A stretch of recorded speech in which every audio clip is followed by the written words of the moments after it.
Laura, 46 ans, c'est une femme brisée et anéantie. Elle nous dira dans quelques instants qu'elle est, d'après elle bien sûr, mettons cela pour l'instant au conditionnel, victime d'un harcèlement sexuel assez sérieux. Nous allons enquêter là-dessus et essayer d'en savoir plus. Vous vivez des situations similaires, vous pouvez nous écrire à l'adresse qui s'inscrit maintenant sur votre téléviseur. Vous pouvez également nous téléphoner au 0826 107 109. Voici maintenant pour parler de ce harcèlement sexuel, si harcèlement sexuel il y a eu, Laura et son époux. Voici Laura et son compagnon Christian. Laura se dit harcelée par l'un de ses supérieurs hiérarchiques. Il me touchait la poitrine, les fesses, devant, derrière, où il pouvait. Laura souffre au quotidien. En arrêt maladie depuis presque maintenant 2 ans. Elle va affronter ses peurs en retournant sur son lieu de travail. Pourquoi cet acharnement? Pourquoi il a fallu que tu me harcèles comme ça jusqu'au moment où j'ai pété un plomb? Sur le plateau, toute l'équipe de Sans Aucun Doute va se mobiliser pour aider Laura. Au téléphone, nous aurons le principal intéressé de ce douloureux dossier. Laura, je peux plus discuter avec toi. Si tu as mis affaire dans la police, il y aura une enquête, il y aura un magistrat. J'espère que tu auras un deuxième témoin de tout ce que tu affirmes. Pour Sans Aucun Doute, c'est une délicate affaire qui commence tout de suite. Bonsoir Laura. Bonjour. Soyez la bienvenue sur le plateau Merci. de Sans Aucun Doute. Bonsoir monsieur. Bonsoir. Laura, qu'attendez-vous de cette émission exactement? Alors, j'attends de cette émission déjà que un grand nombre de personnes, le plus grand nombre de personnes soient au courant de ce qui m'est arrivé. Alors, jusqu'où ça va? Parce que ça va vraiment très loin, puisque j'ai quand même annoncé que vous étiez, parce qu'on vous a rencontré lors de ce reportage, lors de cette enquête. Est-ce que vous êtes vraiment, comme on le dit, brisé par ce qui s'est passé? Oui, et brisé, c'est un mot, je dirais peut-être même pas assez fort. Nous avons dans le public, je crois, votre amie, celle à qui vous vous êtes confiée, la seule peut-être au départ, hein, qui est avec nous. Bonsoir madame. Bonsoir Julien. Merci beaucoup d'être là. Vous vous rappelez du moment où elle vous a annoncé ça? Dans quel état était-elle? Elle était très inquiète et je sentais qu'elle voulait en parler à personne. J'ai été la seule à qui elle s'est confiée. Et j'ai vu l'évolution depuis le début. Et je la voyais se détruire. Je la voyais se détruire de jour en jour. Je ne la reconnaissais pas. J'ai eu peur de la perdre. Ça vous a fait du bien de lui parler, madame? Beaucoup. Beaucoup, mais hélas pas suffisamment pour aller de l'avant. Monsieur, vous, effectivement, vous avez vu votre compagne dans un Dans état un état psychologique très... Absolument, ouais, ça s'est dégradé de jour en jour. C'est pas évident à vivre parce qu'une personne qui est en dépression, on peut pas vraiment l'aider. Hein. Je pense qu'on n'est pas psychiatre, on n'est pas psychologue, on vit ça au jour le jour et c'est très dur, c'est très dur. Allez, nous allons essayer d'en savoir plus. Bien évidemment, nous mettrons tout ceci au conditionnel, car nous n'étions pas là quand ce monsieur a fait ça. Donc nous écoutons cette dame, nous allons essayer de comprendre cette situation, mais pour l'instant, jusqu'à preuve du contraire, rien n'a été jugé contre cet homme. Mais nous avons quand même le droit de nous poser certaines questions. Christelle Larbanex, regardez l'enquête. Cet homme a pourri 3 ans et demi de ma vie, mais pourri complètement. C'était une véritable torture au quotidien. Il me touchait la poitrine, les fesses, devant, derrière, où il pouvait. J'ai envie de ne plus être là, sur Terre, à plusieurs reprises. Laura est aujourd'hui une femme anéantie et brisée, qui a perdu le goût de vivre. Elle est en arrêt maladie depuis 1 an et demi pour dépression nerveuse. Cette jeune femme prétend avoir été harcelée moralement et sexuellement sur son lieu de travail par l'un de ses supérieurs hiérarchiques. Ce cauchemar aurait duré 2 ans. Depuis cette histoire, Laura ne vit que sous antidépresseurs. Bon, alors voilà ma nourriture quotidienne depuis 1 an et demi. Voilà, j'ai avalé tout ça. Antidépresseurs, neuroleptiques, hypnotiques, calmants. 2 ans et demi, ça m'a complètement bousillé la vie. 20 kilos en trop et en plus, vie foutue. Laura est aujourd'hui en psychothérapie. Elle a pris 20 kilos en quelques mois. Malgré l'amour et le soutien de son compagnon, elle ne se remet pas de cette histoire. Laura n'arrive pas à oublier. Dur de supporter ce que j'ai dû supporter, dur d'y penser, parce que ça ne me quitte pas. Je n'arrive pas à aller au-delà, à penser à autre chose, à être sereine. Je n'ai pas de sérénité, je ne suis plus moi. Moi-même, je ne me reconnais pas. Il y a encore 4 ans, Laura était une jeune femme pétillante et dynamique. Un compagnon aimant, une vie sociale épanouie, un bonheur sans nuages. En février 2002, elle est embauchée dans une administration en tant que secrétaire. Au départ, tout se passe pour le mieux. Les débuts dans cette administration se sont réellement bien passés. L'ambiance était très bonne et je n'ai eu aucun problème. Je dirais bien au contraire, j'étais ravie d'assumer ce poste. Mais en décembre 2002, selon la jeune femme, tout aurait changé. Laura aurait été convoquée dans le bureau d'un de ses supérieurs hiérarchiques. Ce jour-là, cet homme lui aurait fait une révélation très surprenante. Il m'a dit que je lui plaisais énormément, physiquement, et ce, depuis la première fois qu'il m'avait vue, et qu'il avait très très envie de coucher avec moi. Laura aurait décliné les avances de ce monsieur. À partir de ce refus, la jeune femme prétend que cet individu aurait exercé sur elle un harcèlement moral et sexuel permanent. Très très vite, c'est devenu des mots. Il me traitait de nulle, d'incapable, que j'étais rétrograde, que je ne comprenais rien à la vie et que le fait de ne pas coucher avec lui n'arrangerait rien. Selon Laura, cet homme ne se serait pas arrêté aux mots. Il aurait également commis sur elle des gestes déplacés, et ce à de multiples reprises, malgré son refus. Il me touchait la poitrine, les fesses, devant, derrière, où il pouvait, et en disant j'y arriverai, mais arrête de te défendre, ça sert à rien, puisque de toute façon, ça peut te faire que du bien. Un jour, je me suis vue être obligée en fait de m'accroupir sur la moquette pour justement éviter ces attouchements. Ces gestes déplacés se seraient déroulés en dehors de tout témoin, dans le bureau de Laura ou celui de cet homme. D'après elle, cet individu profitait de la moindre occasion pour la poursuivre de ses assiduités. Propos humiliants, gestes déplacés, l'homme l'aurait aussi harcelée par le biais de petits mots laissés sur son bureau. Cet homme m'a laissé à plusieurs reprises des messages à connotation sexuelle sur mon bureau qui disaient j'ai une envie folle de caresser ton C, 3 petits points, donc on peut facilement deviner de quoi il parlait. Par exemple, j'ai envie de te sauter. Un autre mot qu'il m'a laissé également, et qui, pour moi, je l'ai pris comme un chantage et très très mal vécu aussi d'une autre manière, mais c'était quand me remets-tu ta démission. La jeune femme aurait tenu de longs mois résistant aux avances de ce monsieur. Selon Laura, il exerçait sur elle une pression constante et quotidienne, allant jusqu'à lui téléphoner à son domicile pour lui faire des propositions indécentes. Au fil du temps, ce harcèlement se serait durci. Laura affirme avoir été agressée sexuellement dans les toilettes de l'entreprise par cet individu. Il est entré, il a fermé la porte des toilettes, j'ai pas eu le temps de dire ouf et il m'a plaqué contre le mur. Et là, il a essayé effectivement de soulever ma jupe et d'en avoir plus. Laura aime son travail et ne veut pas le perdre, mais peu à peu, la situation serait devenue invivable. Insomnie, cauchemar, angoisse, Laura partirait désormais travailler la peur au ventre. Sa vie serait devenue un calvaire, un film d'épouvante dont elle serait l'un des personnages principaux. Je me sentais complètement rabaissée. C'était des crises de larmes et des crises d'angoisse, jusqu'au point de penser que si je pouvais avoir un accident sur la route, ça m'arrangerait beaucoup. Emmurée dans son silence, Laura souffre. Seule, impossible de parler. En juillet 2004, la jeune femme, rongée par ses mois d'angoisse, craque et sombre dans une profonde dépression nerveuse. Elle est immédiatement hospitalisée et placée sous traitement médical. Heureusement qu'on est complètement abruti parce que je ne sais pas si on tiendrait le coup. C'était trop de souffrance que de penser à ça.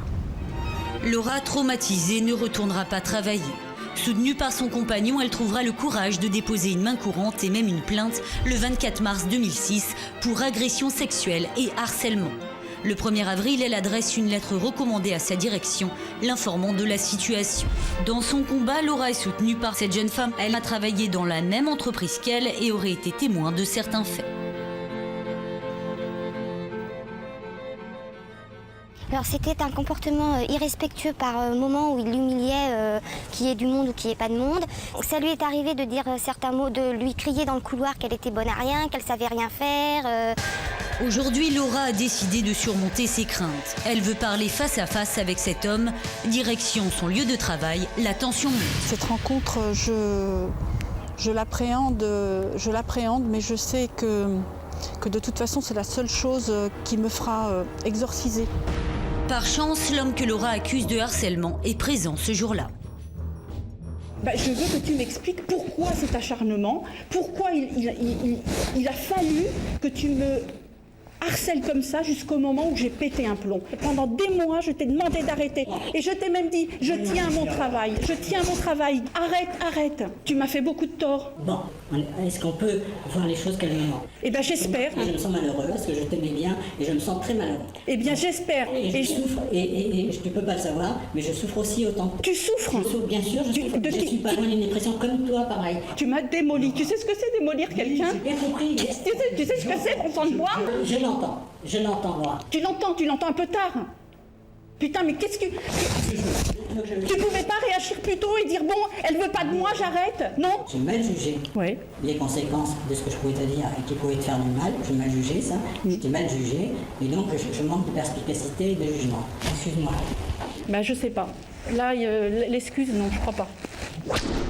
Je me sens d'une part soulagée parce que j'ai dit, je viens de sortir à la personne même ce que j'avais à dire depuis si longtemps. Et cette espèce d'écœurement, d'envie de vomir, d'avoir entendu ce que j'ai entendu. Laura est aujourd'hui déterminée à se battre jusqu'au bout. Pour elle, mais aussi pour sauver son couple mis à rude épreuve par cette histoire.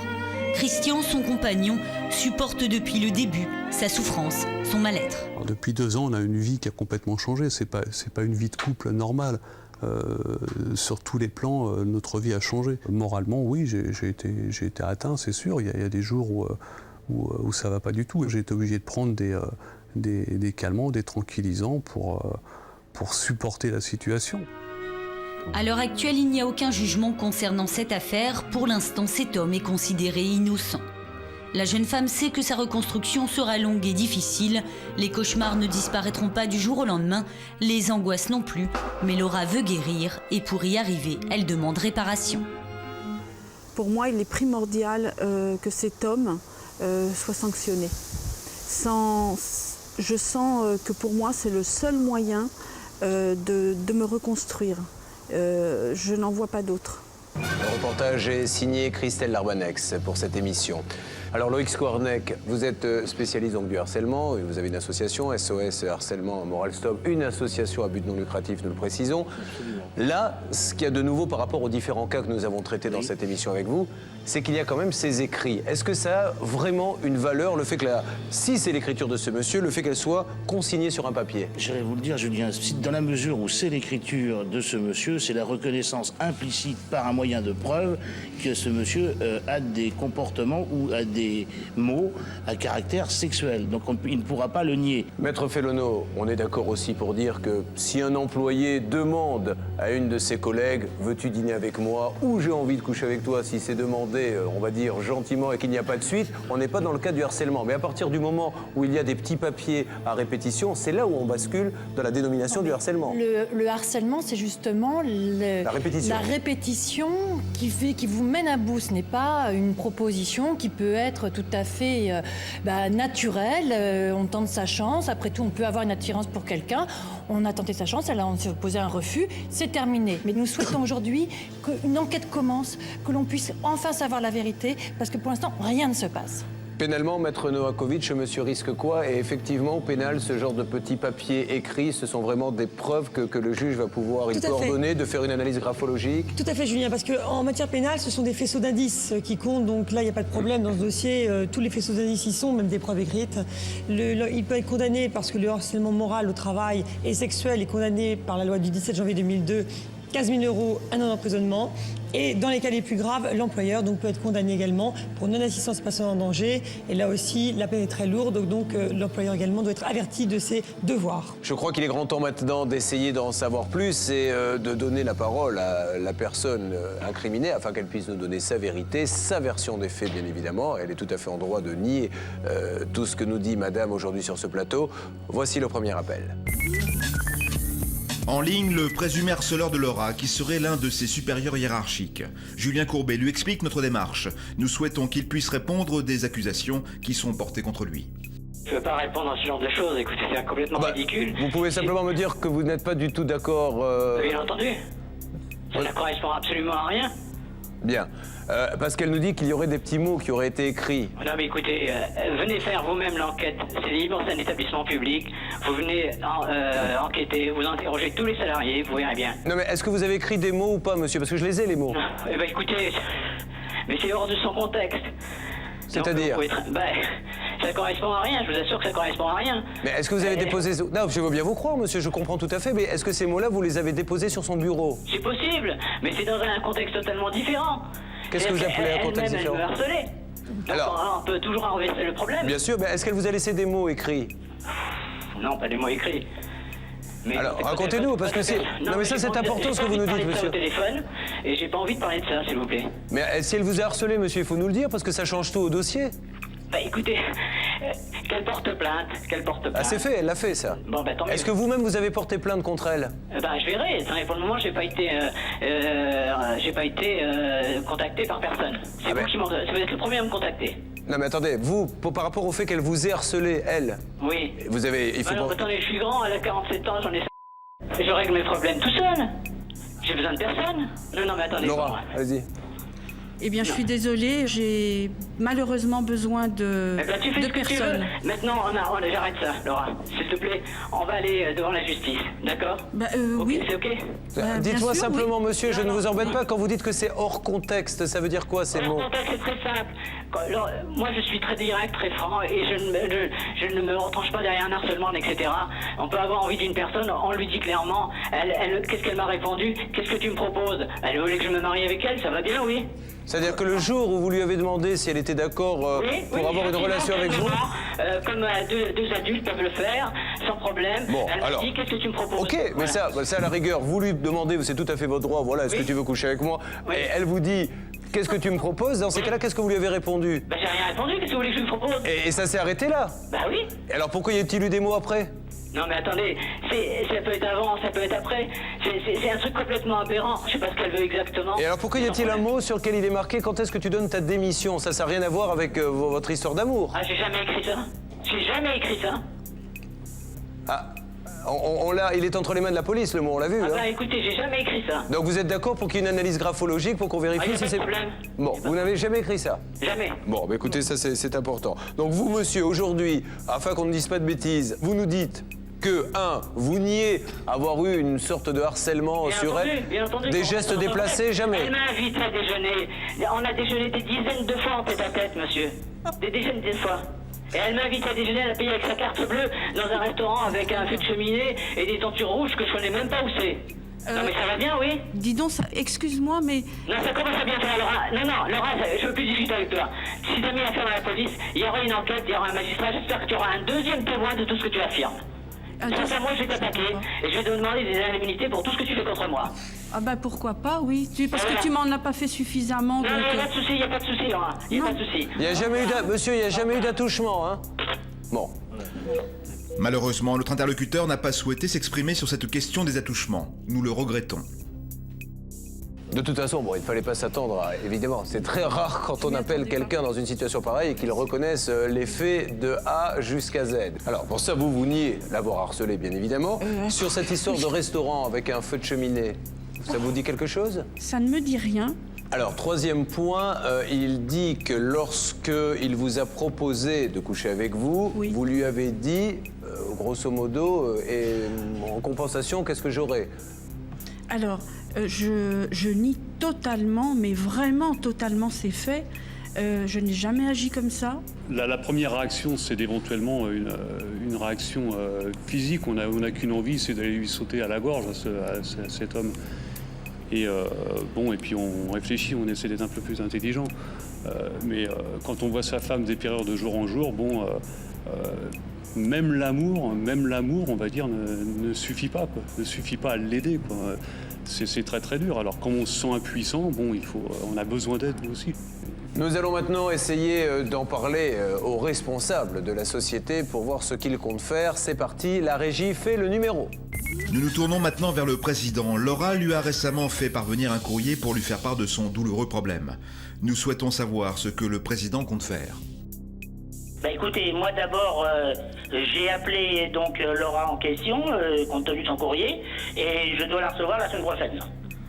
Bon, et... Il est prévu que je la rencontre mercredi après-midi. Hein. Alors, une fois qu'elle vous aura dit ce qu'elle nous a dit, c'est-à-dire la répétition des demandes de rapports sexuels, les attouchements, les mots qu'elle a trouvés également sur son bureau, écrits... Là, écoutez, sincèrement, je découvre ça aussi, parce que j'étais loin de m'attendre, je veux dire, à un tel esclandre là depuis 2 ans qu'elle est absente. Alors, je veux dire que j'étais un peu surpris, c'est tout, mais bon, on me demande de me rencontrer, je la reçois, moi, et il n'y a pas de problème. Maintenant, bah écoutez, j'attends de voir les éléments pour pouvoir me forger une opinion, vous comprenez comme moi. Ah oui, tout à fait, Ah oui, ça je comprends. Ça. Donc je veux dire, écoutez, un peu des cas, je la reçois et je l'écoute d'abord. Évidemment. Bon, allez, et puis après, bah, je lui dis, après, je sais pas, on avisera en fonction de ça, oui. Alors, Loïc Squarnec est à mes côtés, spécialiste du droit du travail. Bonjour, Monsieur le Président. Je crois que aviser, c'est prévenir et c'est informer. Parce que de toute façon, vous allez devoir diligenter une enquête et savoir exactement quelle est la gravité des faits, puisque ce que nous raconte Laura est quand même très grave. Deuxièmement, Monsieur le Président, vous savez très bien que la loi du 17 janvier 2002 impose, y compris aux administrations, l'obligation de prévention.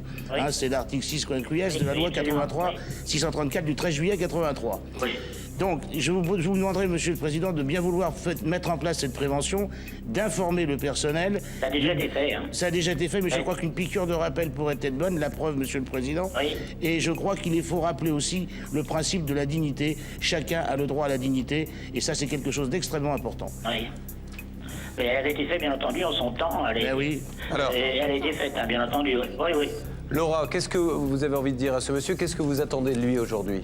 Eh bien, qu'il soit au courant, parce que c'est ce qui m'importe le plus pour le moment. Je veux que tout le monde soit au courant, que des faits réellement, qui se sont passés. Maître Félonéau. Oui, bon, effectivement, j'ai bien entendu que d'une façon générale, vous êtes soucieux de ce harcèlement et que vous avez fait votre devoir d'information. Mais là, vous avez des faits précis. Et c'est dans le cadre de ces faits précis que vous devez diligenter une enquête. Et de nouveau, prendre des mesures de prévention compte tenu de cet accident, moi j'appelle ça un accident, excusez-moi, tellement il est grave, qui est survenu au sein de votre établissement. Oui. Voilà. Donc je vous rappelle la loi à cet égard. Oui, non mais je suis... C'est tout, mais maintenant j'en sais rien, je découvre le dossier comme... Tout à fait, je comprends bien. Bon, Laura, alors, oui. Ouais. Lorsque je suis tombée malade, vous avez eu la gentillesse Attendez, oui, Laura, oui. Attendez, je suis un peu désolé aussi. Vous connaissez aussi mes fonctions.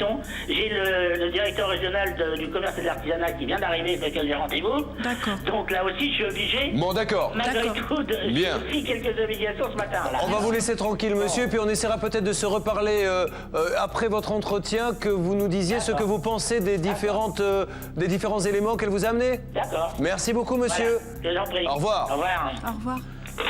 Sur le plan strict de la procédure, on n'a rien à dire à ce monsieur. C'est vrai qu'il n'a été saisi qu'il y a quelques jours. Voilà, alors était-il au courant, pas au courant, peu importe, lui il ne le sait que depuis quelques jours, il faut lui laisser, il a fait son boulot. Il la convoque très rapidement, dans 4 jours elle sera convoquée, donc vous allez pouvoir tout lui expliquer pour savoir du coup une fois qu'il sera, parce que là on est bien d'accord Loïc Scornet, qu'une fois qu'on lui a dit il s'est passé ça, voici les preuves, là il ne peut plus dire je prends le temps de la réflexion. Normalement, sans dire que la personne est coupable, il doit tout de suite prendre des mesures dans le doute pour que ces deux personnes... Il doit prendre des mesures dans le doute. Déjà, le président est averti par écrit, c'est la raison pour laquelle on dit toujours aux gens une lettre recommandée accusée de réception afin d'avertir le plus haut responsable de l'entreprise. Vous allez suivre tout de suite donc cette réunion. Madame va partir là-bas et nous allons bien voir ce qui va s'y passer. Mercredi 12 avril, une semaine s'est écoulée depuis notre enregistrement. Aujourd'hui, Laura a rendez-vous avec le directeur de l'administration dans laquelle elle travaillait. C'est important pour elle, ce rendez-vous est une forme de victoire sur elle-même. Enfin, elle ose s'exprimer. J'attends de lui qu'il prenne des mesures contre cette personne qui a détruit ma vie. J'aimerais retrouver ma dignité, et ma dignité passe par l'accusation du coupable, tout simplement. Son dossier sous le bras, Laura n'a plus qu'une idée en tête, exposer sa version des faits au directeur. Il a accepté de la recevoir pour évaluer la gravité de la situation. C'est la première fois depuis 2 ans et demi qu'elle revient sur son lieu de travail. Cette réunion a lieu à huis clos. 15 h, le rendez-vous commence. Quelle en sera l'issue? L'entretien a duré près de 2 h 30. Nous retrouvons Laura soulagée d'avoir été entendue.